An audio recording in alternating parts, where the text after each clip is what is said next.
सुदेवविमलामृतधामवासं नारायणं नरकतारणनामधेयं श्यामं सितं द्विभुजमेव चतुर्भुजं च त्वां भक्तिधर्मतनयं शरणं प्रपद्ये। ॐ अवतारण्य श्री स्वामिनारायणाय नमो नमः। ओम श्री हरिकृष्णाय नमो नमः। ओम श्री સહજાનંદ સ્વામીને નમો નમઃ। સ્વામિનારાયણ હરે, સ્વામિનારાયણ હરે। સંવત 1884ના ભાદરવા સુદી નવમીને દિવસ સ્વામી શ્રી સહજાનંદજી મહારાજ શ્રી ગઢા મધ્યે દાદા કચ્ચરના દરબારમાં આથમણે બાર ઓડાની ઓસરીએ ઢોલિયા ઉપર ગાદી તકિયા નંકાવીને વિરાજમાન હતા અને સર્વશ્વેત વસ્ત્ર ધારણ કર્યા હતા અને પોતાના મુખારવિંદની આગળ મુનિમંડળ તથા સમસ્ત દેશ દેશના હરિભક્તની સભા ભરાઈને બેઠી હતી। પછી શ્રીજી મહારાજે ગોપાળાનંદ સ્વામીને સુખમુનિએ પ્રશ્ન ઉત્તર કરવાની આજ્ઞા કરી। પછી સુખમુનિએ ગોપાળાનંદ સ્વામીને પ્રશ્ન પૂછ્યો છે, ભગવાનની જે ભક્તિ તેને કરીને જીવ ભગવાનની માયાને તરે છે ને અક્ષરધામને પામે છે, અને જે ધર્મ છે તેને કરીને તો દેવલોકની પ્રાપ્તિ થાય છે ને તે પુણ્યને અંતે પાછો દેવલોકમાંથી જીવ પડી જાય છે, અને ભગવાનના જે અવતાર થાય છે તે તો જ્યારે જ્યારે ધર્મની ગ્લાનિ થાય છે ત્યારે ત્યારે તે ધર્મને સ્થાપન કરવાને અર્થે થાય છે, પણ ભક્તિના સ્થાપનને અર્થે થતા નથી। અને જે પ્રાપ્તિ ભક્તિ વતે થાય છે તે પ્રાપ્તિ ધર્મે કરીને જણાતી નથી। માટે ભક્તિ સરખી કઈ પ્રકારે એ ધર્મમાં મોટાઈ આવે એ પ્રશ્ન છે। પછી ગોપાળાનંદ સ્વામીએ પ્રશ્નનો ઉત્તર કરવા માંડ્યો। જે વાતે કરી તેમાં ધર્મ તે ભક્તિનું અંગરૂપ થઈ જાય, પણ કોઈ રીતે ભક્તિ સરખું ધર્મમાં ગૌરવ આવે નહીં। પછી એ વાત સાંભળીને શ્રીજી મહારાજ અતિશય હસતા હવા અને એમ બોલ્યા, જી પ્રશ્નનો ઉત્તર તો ઘણો કઠણ છે, માટે લ્યો અમે એનો ઉત્તર કરીએ। જે એ ધર્મ તો બે પ્રકારનો છે, એક નિવૃત્તિ ધર્મ છે અને બીજો પ્રવૃત્તિ ધર્મ છે। તે બે પ્રકારનો ધર્મ તે તો ભગવાનના સંબંધે સહિત પણ છે અને ભગવાનના સંબંધે રહિત પણ છે। તેમાં ભગવાનના સંબંધે સહિત છે જે ધર્મ છે તે તો નારદ શંકાદિક સુખજી ધ્રુવ પ્રહલાદ અંબરીશ એ આદિક જે ભક્તજન તેનો છે, અને એ ધર્મને જ્યાં ભાગવત ધર્મ કહે છે તથા એકાંતિક ધર્મ કહે છે ને તે ધર્મ તે ભક્તિ તો બે નથી, એક જ છે। અને જે ધર્મ સ્થાપનને અર્થે ભગવાનના અવતાર થાય છે તે પણ એ જ ધર્મના સ્થાપનને અર્થે થાય છે। અને કેવળ વર્ણાશ્રમના ધર્મ છે તે તો ભાગવત ધર્મ થકી અતિશય ગૌણ છે, અને ભાગવત ધર્મ કરીને તો જીવ જે તે ભગવાનની માયાને તરીને પુરુષોત્તમ ધામને પામે છે। માટે ભાગવત ધર્મ તે ભક્તિ એનું એક સરખું ગૌરવ છે, અને પ્રાપ્તિ પણ એક સરખી જ છે। એવી રીતે ભક્તિની ને ધર્મની સરખી મોટાઈ છે, અને કેવળ જે વર્ણાશ્રમના ધર્મ તે તો તે થકી અતિશય દુબળા છે ને તેનું ફળ પણ નાશવંત છે। અને અમારો મત પણ એ જ છે। જે ભગવાન તથા ભગવાનના એકાંતિક ભક્તો તે વિના કોઈ સંગાતે હેત કરીએ તો પણ થતું નથી। અને અમને તો એમ જણાય છે જે જડ ભરત સુખદેવ દત્તાત્રેય ઋષભદેવ ભગવાન એના સરખો અમારો જીવનો ઢાળો છે। માટે અમને પણ વન પર્વત અને જંગલ એમાં રહેવું ગમે છે. પણ મોટા મોટા શહેર પાટણ હોય એમાં રહેવું ગમતું નથી. એવો અમારો સહેજ સ્વભાવ છે. તો પણ ભગવાન તથા ભગવાનના ભક્તને અર્થે લાખો માણસના ભેડામાં રહીએ છીએ. તો પણ અમારે જેવું વનમાં રહીએ છીએ તેવું નિર્બંધ રહેવાય તેવું જ રહેવાય છે. અને અમે પોતાને સ્વાર્થે કરીને લાખો માણસમાં નથી રહેતા. અમે તો ભગવાન તથા ભગવાનના ભક્તને અર્થે માણસના ભેડામાં રહીએ છીએ.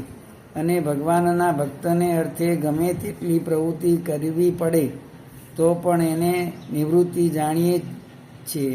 અને ભગવાન તો જે ભક્ત હોય તેને તે ગમે તેટલા વાંકમાં આવ્યો હોય તો પણ અમારે તેનો અવગુણ આવતો નથી. અમે તો એમ જાણીએ છીએ જે ભગવાનના ભક્તમાં જો કંઈક સ્વાભાવિક અલ્પદોષ હોય તો પણ તે જોવા નહીં. અને એ દોષ જો પોતામાં હોય ને તેને ટાળ્યાનો ઉપાય કરવો. પણ ભગવાનના ભક્તમાં એ જાતનો દોષ હોય તો પણ એ હરિજનનો અવગુણ લેવો નહીં. અને હરિભક્ત તો અવગુણ જ્યારે મોટા વર્તમાનમાં ચૂકી જાય ત્યારે લેવો ને તે બીજા અલ્પદોષ હોય એ સારું. ભગવાનના ભક્તનો અવગુણ લેવો નહીં. અને ભગવાનના ભક્તો હોય તેને વાદ વિવાદે કરીને જીતીને રાજી થવું નહીં. એ સાથે તો હારીને રાજી થવું. અને જે વાદ વિવાદે કરીને ભગવાનના ભક્તને જીતે છે તે તો પંચ મહાપાપના જે કરનારા તેથી પણ વધુ પાપી છે. અને અમારી આગળ જે કોઈ ભગવાનના ભક્તનું ઘસાતું બોલે તે તો અમને દીઠો ગમે નહીં. અને જે ભગવાનના ભક્તનો અવગુણ લેતો હોય તેના હાથનું તો અન્ન જળ પણ ભાવે નહીં.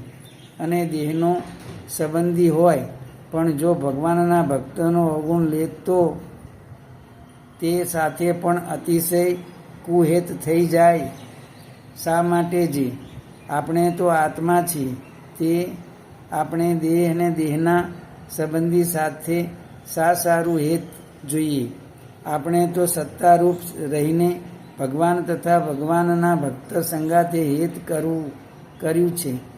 પણ દેહ બુદ્ધિએ કરીને હેત કર્યું નથી. ને જે સત્તારૂપ રહી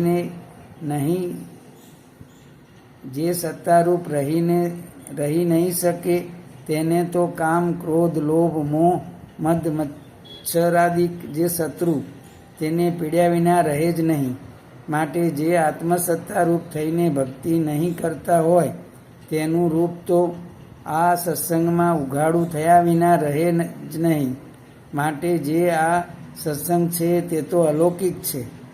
અને જેવા શ્વેતદીપ વૈકુંઠ ગોલોક તેને વિશે ભગવાનના પાર્ષદ છે તે જેવો જ આ સર્વે સત્સંગી છે.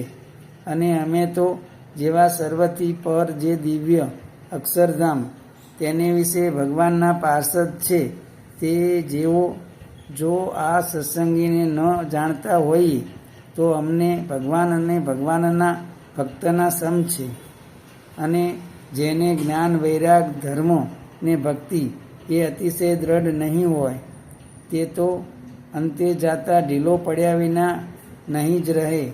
જેમ મીણ પાયેલ દોરો હોય ને તે શિયાળામાં ને ચોમાસામાં જો અક્કડ રહે પણ જ્યારે ઉનાળો આવે ત્યારે જરૂર ઢીલો થઈ જાય તેમ અહીંયા હરિભક્તને સર્વે પ્રકારે સુખ રહે ને સત્સંગમાં પણ સન્માન થતું રહે.